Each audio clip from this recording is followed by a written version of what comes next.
Hello everyone, welcome to our channel let's study. তো আজকে আমরা জ্যামিতির একটা অঙ্ক সলভ করব। এটা মাধ্যমিকের জন্য ইম্পর্টেন্ট, প্লাস বিভিন্ন চাকরির পরীক্ষাতেও এই জ্যামিতির অঙ্ক আসতে পারে। তো শুরু করি। কি বলেছে?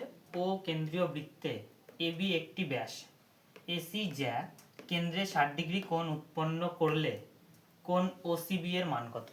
তো এরকম অঙ্ক করতে গেলে যখন আমরা ডিটেলসে করব, ছবির মধ্যে করবো, একটা ছবি আঁকবো। এটা বৃত্ত বলেছে, একটা বৃত্ত, তার এবি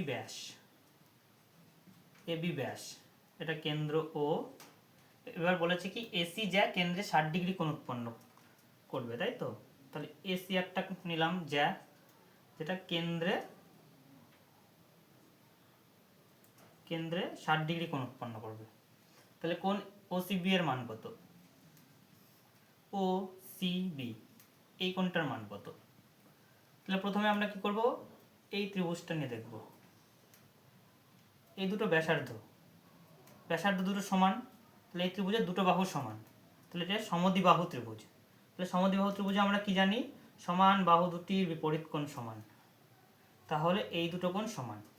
এটা 60 ডিগ্রি, তাহলে এই দুটো কোণের যোগফল কত হবে? 180 মাইনাস 60 ডিগ্রি, তাহলে আসছে 120।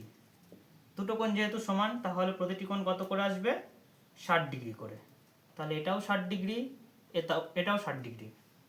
এরপর নেক্সট, এটা এবি ব্যাস, তাহলে অ্যাঙ্গেল এ সি বি, এই পুরো কোণটা অর্ধবৃত্তস্থ কোণ, তাহলে অ্যাঙ্গেল এ সি বি কত ডিগ্রি? 90 ডিগ্রি।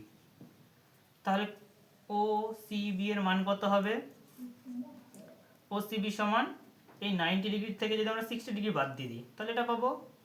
তা 90 ডিগ্রি মাইনাস 60 ডিগ্রি আসছে কত? 30 ডিগ্রি। তাহলে অ্যাঙ্গেল ও সি বি এর মান 30 ডিগ্রি। অ্যান্সার। ছবি এঁকে ছবির মধ্যে দিয়ে আমরা পুরো অঙ্কটা সলভ করলাম।